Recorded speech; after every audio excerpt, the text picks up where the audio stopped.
നമസ്കാരം. മലയാളി വാർത്തയിലേക്ക് സ്വാഗതം. മുഖ്യമന്ത്രി പിണറായി വിജയന്റെ മകൻ വിവേക് കിരണിന് 2023 സമൻസ് അയച്ചിരുന്നുവെന്ന് എൻഫോഴ്സ്മെന്റ് ഡയറക്ടറേറ്റ് സ്ഥിരീകരിച്ചു. പിണറായി വിജയൻ വൈദ്യുതി മന്ത്രിയായിരിക്കെ ഉൾപ്പെട്ട ഈ SNC ലാവ്ലിൻ കേസുമായി ബന്ധപ്പെട്ടാണ് മകനെ വിളിച്ചതെന്നും വ്യക്തമായി. എന്നാൽ ഇഡിയുടെ വെബ്സൈറ്റിൽ ഇപ്പോഴും വിവേകിന്റെ പേരിലുള്ള സമൻസിന് മേൽ 2.5 വർഷത്തിനിടെ എന്ത് നടപടി ഉണ്ടായതിനും വിശദീകരണമില്ല. ലാവ്ലിൻ കേസുമായി വിവേക് കിരണിനുള്ള ബന്ധം എന്താണ് എന്നും വ്യക്തമായിട്ടില്ല. Enforcement case information report number KC-02/2024 പ്രകാരം രജിസ്റ്റർ ചെയ്ത ലാവ്ലിൻ കേസിലാണ് വിവേക് 2023 ഫെബ്രുവരി 14 ഹാജരാകണമെന്ന് ED assistant director PK Anand മുഖ്യമന്ത്രിയുടെ ഔദ്യോഗിക വസതിയായ ക്ലിഫ് ഹൌസിലേക്ക് സമൻസ് അയച്ചത്. സ്വർണ്ണക്കടത്ത്, ലൈഫ് മിഷൻ കേസുകളിലെ ചോദ്യം ചെയ്യലിനിടയിൽ പ്രതി സ്വപ്ന സുരേഷ് നൽകിയ രഹസ്യ മൊഴിയെടുക്കുകയും ക്രൈം മാസിക എഡിറ്റർ TP നന്ദകുമാർ നൽകിയ പരാതിയുടെയും അടിസ്ഥാനത്തിലായിരുന്നു സമൻസ് എന്നാണ് ഇഡി വൃത്തങ്ങൾ ഇപ്പോൾ പറയുന്നത്.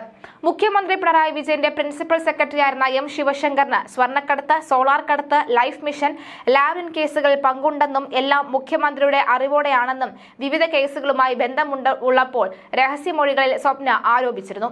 1996 സംസ്ഥാന സർക്കാരിനും 374 കോടി രൂപയുടെ നഷ്ടമുണ്ടാക്കിയ SNC ലാവ്ലിൻ കരാർ സംബന്ധിച്ച നിർണായക രേഖകൾ ശിവശങ്കർ 2013 KSEB ചെയർമാനായ ഘട്ടത്തിൽ നശിപ്പിച്ചതായി അറിയാമെന്നും സ്വപ്ന മൊഴി നൽകിയിരുന്നു.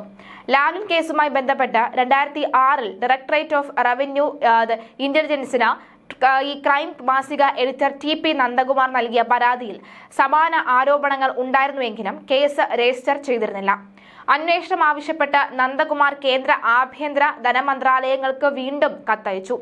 നന്ദകുമാറിന്റെ ആരോപണങ്ങൾ സ്വപ്ന സുരേഷും ആവർത്തിച്ചതോടുകൂടി Lavalin case ED enforcement case information report register ചെയ്ത നന്ദകുമാറിന്റെ മൊഴിയെടുത്തു.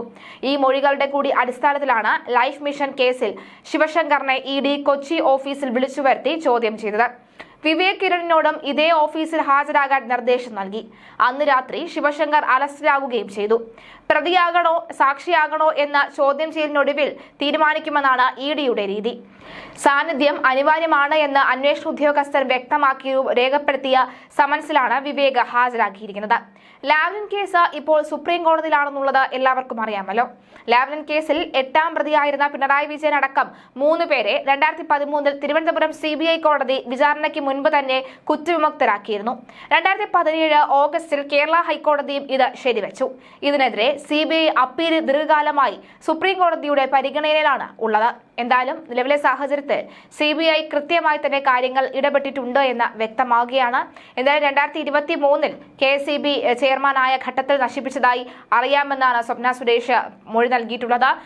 തന്റെ മകൻ ഒന്നും ചെയ്തിട്ടില്ല എന്ന് പറയുമ്പോൾ തന്റെ മകന്, അതായത് മുഖ്യമന്ത്രി പിണറായി വിജയന്റെ മകന് സമൻസ് അയച്ചു എന്ന് ഇഡി വ്യക്തമാക്കുന്ന റിപ്പോർട്ടുകൾ തന്നെയാണ് പുറത്തു വന്നുകൊണ്ടിരിക്കുന്നത്.